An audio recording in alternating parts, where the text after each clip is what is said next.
Welcome to Gather for Wellness Radio, brought to you by gatherforwellness.com, where we bring wellness experts to you so you can listen, learn, implement, and thrive. I'm your host, Becky Litwicki, and today is episode number 8. Before I tell you more about today's special guest, I want you to know about the free gifts and incredible interview available on gatherforwellness.com. I got to sit down with Sandra Garrist, a life coach who's coached hundreds of very successful individuals to a whole new level of success and satisfaction. She shared ways to identify beliefs that are stopping you from living the life you want and tools that will help you to accomplish your goals much easier. Her interview is available along with some inspirational desktop backgrounds, a goal-setting guide, cookbook, and journal so that you can make sure you stick with and accomplish your goals this year. Visit gatherforwellness.com and click on the Healthy, Happy You Year icon to get it all for free. Now on to the show. If you're too overwhelmed to start a gluten-free diet, or you've been on a gluten-free diet but you've only seen marginal improvement in your health, our special guest today may be your new best friend. Michelle Vasicek is a transformational nutrition coach who's here to share the wisdom she's learned about caring for yourself when you have an autoimmune disease and how to thrive on a gluten-free lifestyle. Here's a sneak peek. When you have food intolerances, it usually comes on, not all the time, but sometimes it'll come on so slowly that you don't really notice it, and your body's just kind of in this state of feeling yucky. But it becomes your new normal. Our bodies are really good at adjusting to to what's going on, and so a lot of times we don't notice it until we take it away and then reintroduce it, and it's like, oh, actually I feel really, really sleepy when I have a burger and fries and a beer, so maybe I'm not going to do that every weekend or every day. Michelle, thank you so much for joining us today. We're excited to have you here. Yeah, thank you for having me. I'm excited to talk about some gluten stuff today. Awesome. So can you start by telling us your story and why you're excited to talk about gluten? Definitely. So my gluten story started around the time I was 15, and a lot of times when I think about gluten intolerance, celiac disease, you think about the normal GI issues, so like diarrhea or constipation, bloating, upset stomach, that kind of a thing. But I didn't really have those kind of symptoms. It started with being diagnosed with depression when I was 15, and I was put on antidepressants. And then later on, around the time I was graduating from high school, they put me on sleeping pills as well to help me sleep at night. I had a lot of anxiety going on. I was also diagnosed at that point with cyclothymia, which is a form of bipolar disorder, and ADHD, so I was on medication for that. I was also on a mood stabilizer for the cyclothymia, and then on top of that, since the mood stabilizing medication with lithium has really horrible birth effects, they also put me on hormonal birth control. And so I had this like really intense cocktail of medications that I was taking, and it wasn't really helping, and if anything, it was making me feel way off balance and worse than I was already feeling. Yeah. And so I was in my early 20s, and I just had no energy, and I couldn't focus at school or work, and my mood was up and down all over the place. At the end, they were diagnosing me with traits of borderline personality disorder. And that was the point where I was just like, okay, there's something else going on here that I need to express instead of just putting a Band-Aid on it and taking all these medications. So I started doing my own research online and digging around and trying different things and going to the lab and getting different testing and over again. And finally I'm like, I'm just going to try this gluten thing because a lot of my symptoms are kind of in line with what he was going on with gluten intolerance, or celiac disease. And so I tried a gluten-free diet for about a month, and I noticed a difference. I started feeling a lot better. So I went back to my doctor and said, hey, I think this is it. Can you test me for gluten intolerance? And she said, yeah, but in order for the antibodies to show, the blood test to test for antibodies, you need to be back on gluten for 2 weeks. And now I know that in order for the antibodies to show up in the blood test, you have to be back on gluten for more like 6 months to a year. They don't necessarily build up in 2 weeks. So the test came back and it was negative, which very well could have been a false negative or not. And I opted at that time not to get a biopsy for personal reasons, which is another way that they can test for celiac disease. But during that 2 weeks when I was back on gluten, and when I say like eating gluten, I wasn't eating that 24/7. You know, I would have a bagel for breakfast, or I would add a piece of toast with my lunch or something like that. It wasn't, you know, unreasonable portion sizes of it. But in that 2 weeks, and I mean, just from talking to me and listening to me for a couple minutes already, I'm sure you guys that I'm a fairly cheerful person. And like in that 2 weeks, my mood just totally changed, and I was tired, I was weak, I had a really hard time getting out of bed in the morning. I couldn't focus at work since my brain was foggy. And on that last day, when I had my last Starbucks pumpkin stone and went to the lab to get my testing, even later that night, I was having suicidal thoughts. It was really that bad of a depression. And so just for my own knowledge at that point, I was just like, screw this gluten stuff. Like, I know it's making me sick. I don't need any doctor or test to confirm that it's celiac disease or not. I'm never touching this stuff again. So that's when I went gluten-free for good, and that was about 3 years ago. So within months, I was off of all of my medications, and it made a huge difference in my mood and my energy levels and everything in my life. It affected every single aspect of it. I love that. That's so exciting. Yeah, and so it was awesome. But it didn't stop there. And the problem that I run into when I talk to a lot of people that are gluten-free is, and this is what I did when I first started out too, so like, oh, now I can replace cupcakes with gluten-free cupcakes, pasta with gluten-free pasta, and pizza with gluten-free pizza crust. And my healing was really quick at first, and then it kind of plateaued. And I still wasn't feeling back up to 100%. I was still eating all of these gluten-free versions of junk food. The bigger problem is that when they replace gluten with non-gluten grains, like rice flour or something like that, then they add more sugar, more salt to make up for the lack of the texture and the flavor compared to gluten food. And so it ends up actually being more junky than regular junk food.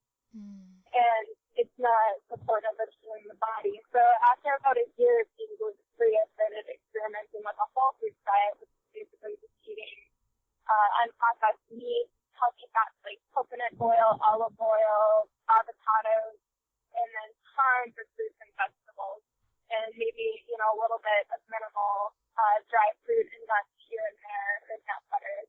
And that was the first time in my life when I went really strict with that for 2 months, was when I started noticing, oh, this is what good actually feels like in my body. And so I'm a huge, huge, huge foodie, and I love looking pictures of the food I order at restaurants and the food I make at home on Facebook and Instagram. And so because of that, people started coming to me saying, hey, I'm kind of interested in this. Can you help me? And and so that's when I started kind of officially coaching people on the side, and now it's turned into a full-time career for me. So it's really amazing. And my background is in business management. I have a business management and marketing degree. And so it was a huge 180 for me to go into the wellness industry.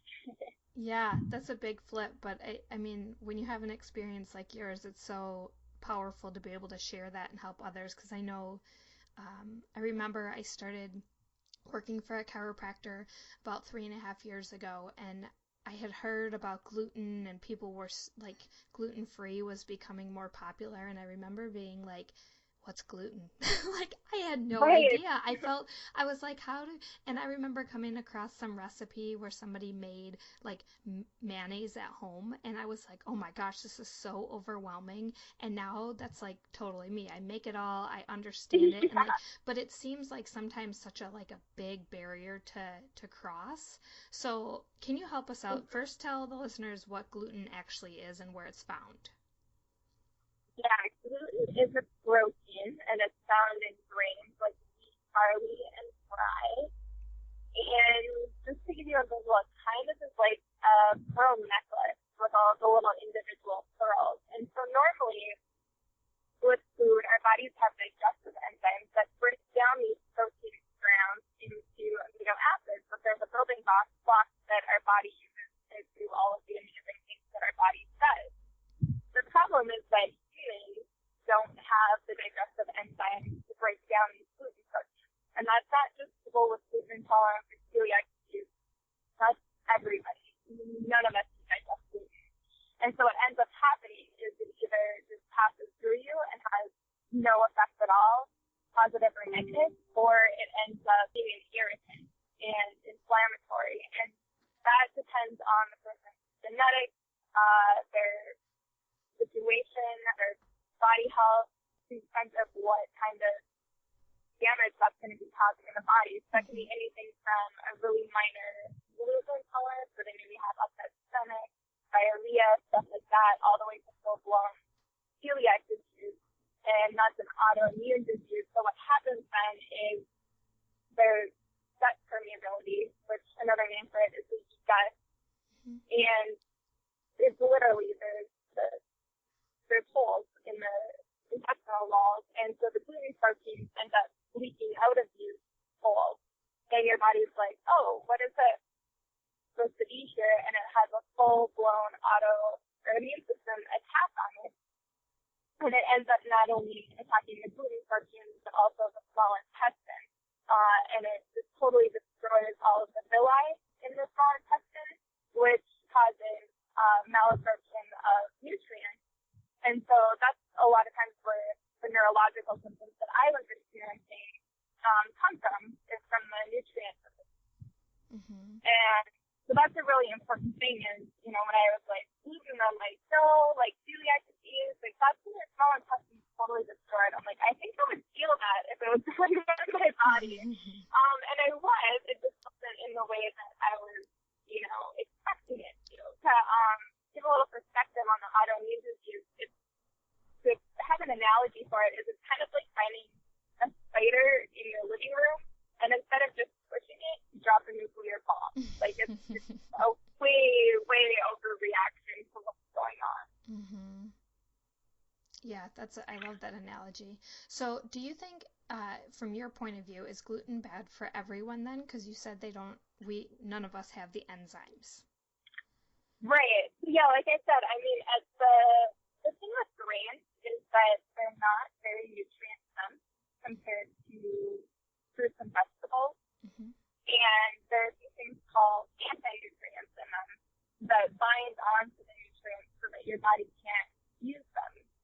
So the minimal nutrition that's already in there, your body can't really get a hold of it to use it anyway. So the thing is, when you eat grains, they're not really benefiting you in any way. Like the whole grains are healthy thing is totally bogus, and it's outdated research from decades ago that was funded by the grain industry. So, I tell people, if you want to see how much it's affecting you, take not just gluten, but all grains out of your diet for a month, and then eat them again and see how it feels in your own body. Because when you have food intolerances, it usually comes on, not all the time, but sometimes it'll come on so slowly that you don't really notice it, and your body's just kind of in this state of feeling yucky.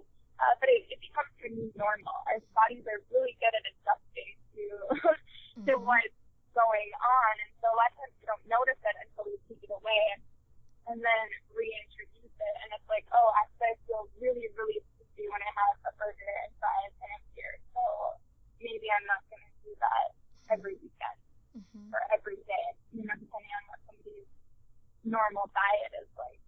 Yeah. Totally. And I think too, one of the reasons I don't really know how sensitive I am to gluten or not personally.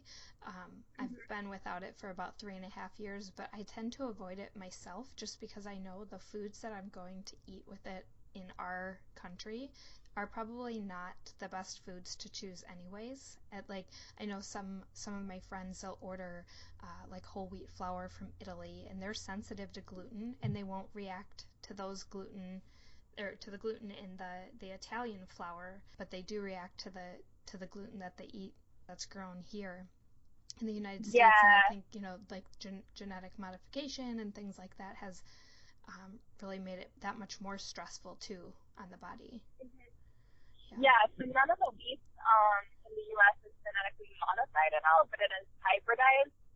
So it's basically all the same strain of wheat. And yeah, there is a different processing that they do in the U.S. compared to other countries in Europe and stuff like that. So I've heard that too. There's a lot of people that has had more success ordering, wheat from Italy or that's been processed differently, and they're able to tolerate it better. But yeah, my recommendation is, if you have celiac disease, like definitely don't do that. Because it's still going to be hurting you. But if it's a gluten intolerance, you want to do that at the sometimes street, and that's your own judgment. I would rather stick with non-gluten brands that are a little bit easier to digest. But again, when you're looking at it from a nutritional aspect, even if it's a gluten-free cupcake or a paleo muffin, I eat paleo desserts all the time. Just go at it with the perspective that it's a treat and you're not getting nutrition from it. So it shouldn't be a substitute for having a full meal with your proteins and your fats and your healthy carbohydrates and fruits and vegetables. Totally. So I feel like they use gluten in so many things nowadays. What are some common foods and products that contain gluten that people might not know about? That's a good question. Basically, anything processed, you really have to watch for. So if you're going through and buying unprocessed meat and produce and pure oils, you're probably pretty safe. If it doesn't have a label on it, that's your first choice. Some of the things that are really surprising are soy sauce is one that a lot of people don't realize. A lot of times there's sweets in it. There's some candies, especially I don't remember what brand it is. It's a popular brand that has those filled candy bars or truffles or whatever, and they use barley as a sweetener, malted barley. And that's a tricky one because it doesn't say barley on the thing, so it doesn't stand out to you on the label. It'll just say malt. One of those before. It's also I've been seeing a lot more nuts that are coated in a wheat flour to help them not stick to each other. So you pick up a bag of mixed nuts and trail mix at the store, and you don't expect to have gluten in it. But I've seen that a lot more. Beef jerky is another really common one. They'll use wheat flour in it as a flow agent so that it can go through the equipment better during the manufacturing process. If you're going up to restaurants, sushi, going back to the soy sauce, I use my own, and then the crappie, imitation crappie, is basically a white fish mixed with flour to help it bind together. So whenever you order in a restaurant, there's crab, verify that it's actual crab, not imitation crappie. Sure. It's another big one.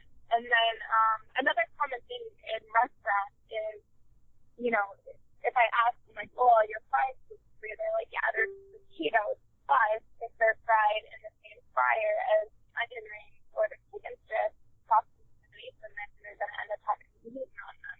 And so it's also important to know to ask that question, are your French fries fried in the same fryer as your mozzarella sticks? Because even though there's nothing gluten in the ingredients, you're still going to get sick from them.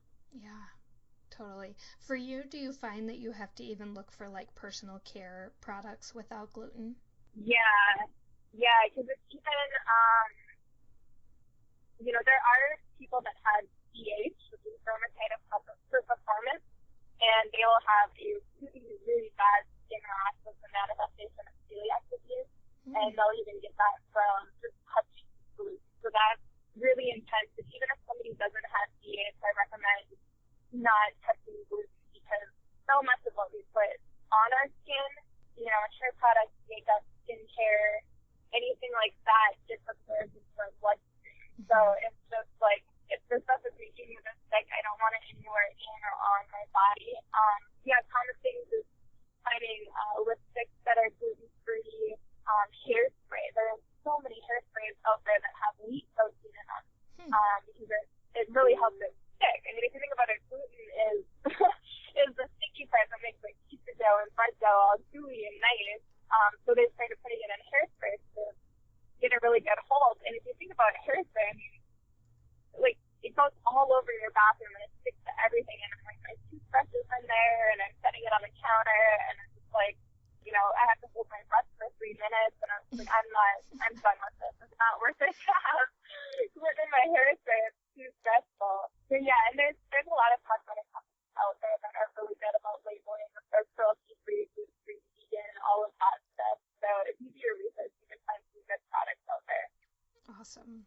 So you touched on a little bit or a few of the symptoms of like gluten intolerance and celiac disease when you were telling your own story.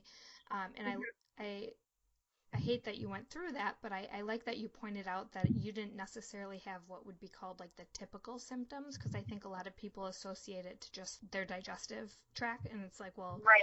There are so many other things, and there's the gut-brain connection that they're finding even more. So can you talk a little bit about what are some of the common and uncommon symptoms of both gluten intolerance and celiac disease? Yeah. So the really tricky thing about celiac disease is there's over 300 symptoms just listed. I mean, I'm sure there's more that aren't included on the list that are associated with celiac disease. And so I just saw some statistics. The tidbits, it was anywhere from, I think it's around 6 years is the average for people to get a diagnosis of celiac disease, because it goes undiagnosed or misdiagnosed for so long, because these symptoms can be attributed to other things going on, or they can be dismissed, and all of that sort of thing. So it's really tricky. But I think the most important thing is just making people aware that, and if you have symptoms that's going on, you can find the list online and compare them. And if you have a certain number of them, it's worth looking into to get tested or experimenting with a gluten-free diet to see if that makes a difference or not. But yeah, the most important one is that once I started sharing my story with people, there's other people that are like, oh, I have the same symptoms, and they start experimenting with a gluten-free diet, and I'm finding it helps with all sorts of, mental health issues that are going on. If you think about it, like your serotonin, all your hormones, most of that is all regulated in the gut. So if your gut isn't healthy, your head isn't going to be healthy.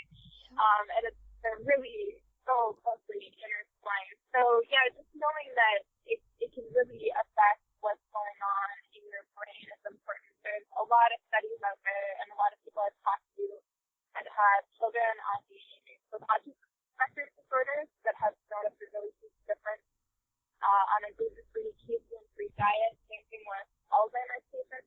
There's people out there that have noticed a huge difference in pulling out gluten. And it just, it doesn't necessarily cure it, but it really helps clear up a lot of the symptoms, because what's going on is a lot more manageable. Totally. So if somebody decides that either they're diagnosed, which, like you said, could take a long time, many years, or if they're just kind of suspicious of having a gluten intolerance like you were, what do you think is the best way to get started? I know you mentioned I'll just let you go. What's the best way to get started? Yeah, so the important thing that you can learn from my story and my experience is that if you want to get tested for celiac disease, you need to do it before you try a gluten-free diet. Because it's basically almost impossible to get an official diagnosis after you started a gluten-free diet. Your body will start doing some damage, the antibodies will start going away, and you can do a test and it could be a false negative. So there's Cybers Labs has a that one is the best one out there. That's the most comprehensive. You can also do genetic testing to see if you have the gene that gives you the propensity for celiac disease or not. If you have the gene and you're feeling better when you're off of gluten, that's pretty obvious what's going on next to that. I feel like, all right, there's celiac disease going on here. But even, you know, like I said, the biopsy too, I mean, that's a really invasive procedure, and I opted not to do it. That's also a possibility to do that too if the blood test comes back with a negative.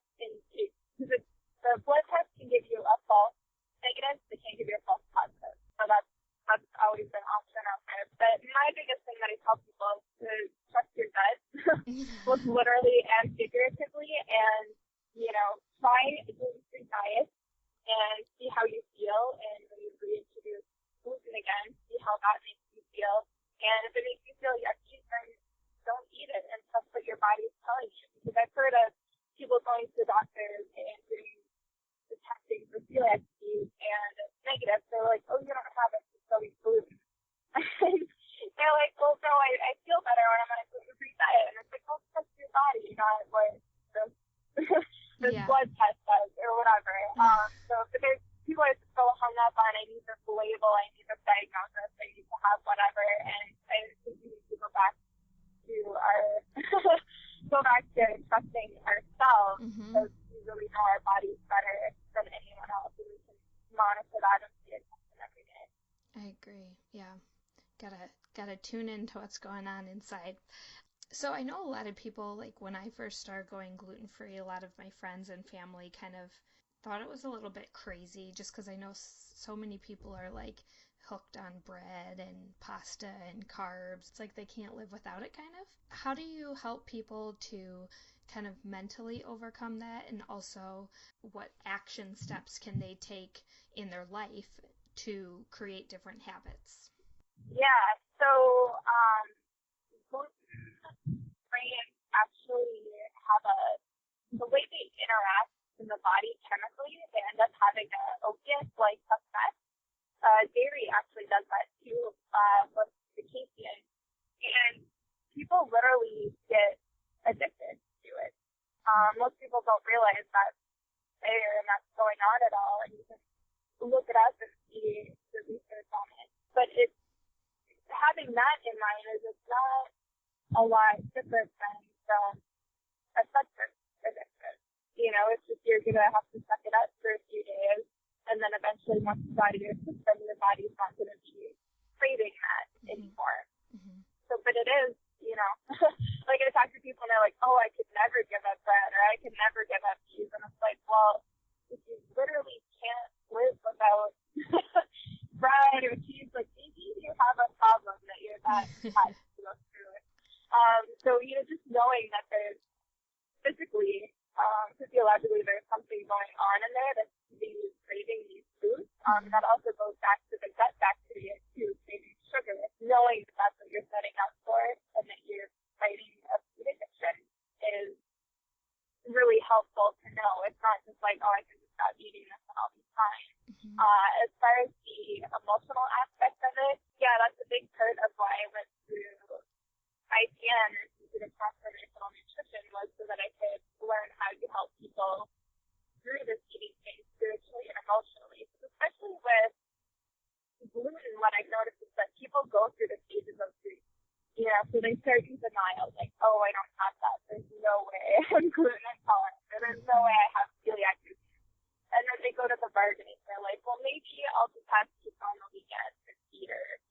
You know, and they're kind of half-assing a gluten-free diet. You know, and then they get into the next stage. And so also letting people know that that's what's going on. And that they're going to be figuring out what stage they're in. And sometimes they cycle back and forth depending on what's going on. Sometimes they'll be stuck in one of the stages. I know people that have been stuck in denial for years and they just won't get on board with the gluten-free diet. So knowing that that's also what's going on and figuring out what stage they're at so that we can get them to the next stage so that they can finally embrace their new lifestyle and look at it as more of an opportunity to learn and to grow and to be healthy instead of this burden focusing on all of the things they can't. Yeah, I love that. So I think too, finding somebody who will be on board or supportive with you. Like for me, I was fortunate to be surrounded by my boss, who originally inspired me to go gluten-free, and my husband got on board with it, and he would eat what I was eating, and he didn't go gluten-free until just more recently himself, but that was super, super helpful, because I think, it's an overwhelming thing. So finding somebody who's supportive, whether that's a friend or a family member or someone like you. So totally. And there's also, so when I first got diagnosed, well, not diagnosed, but figured out I was gluten intolerant, I found we had a gluten intolerance group branch in our city. And I would stop eating, and it was just so amazing because there's a whole table of food, they do potluck eating, and I can have everything on the table. And then there's all these other people there, and we would talk about, our stories and our medical stuff about what's going on. It's a really safe place to talk with people and meet people that are going through the same thing or have gone through the same thing already, and to have that validation. And I actually ended up taking over and managing that gluten intolerance group branch. So I've been doing that for about a year and a half, and it's just been really amazing to connect with those people. It's been an amazing group of people. So if somebody has, you can look up, they just have on the website, gluten.org, the different branches, and they can find a support group and be able to meet with like-minded people and have, I don't know if everybody else does potluck eating, but if they don't, they should. Yeah, totally. Everybody loves to gather around food, right? Yeah, it's super fun. Awesome. Well, that's great. We'll be sure to include a link to that as well as your website down below so people can get a hold of you and find you easily. So if you had 5 minutes to create better wellness, what would you do? Probably, I would meditate. That's awesome. We have, Yeah. I think that's like 90% of the answer. I love it. So we have Oh, really? Yeah. Very cool. The thing that I found is as much as I care about my diet and if I eat healthy foods, if I'm totally stressed out and imbalanced, it kind of defeats the purpose of eating healthy, because being stressed out is really hard on your body. Absolutely. Totally. All right, Michelle. Well, it's been so awesome to have you here today. We've gotten so much great information from you, and I'm really thankful for you being here to share your story and all your wisdom with everyone. So thank you so much. Yeah, thank you so much. It was really fun to talk with you today. Thank you so much for joining us for today's episode of Gather for Wellness Radio. We'd greatly appreciate if you'd leave a review over on iTunes, Stitcher, or the blog. And don't forget to share this episode with your friends, family, and on social media. We hope you'll join us for the next episode. But until then, keep being awesome.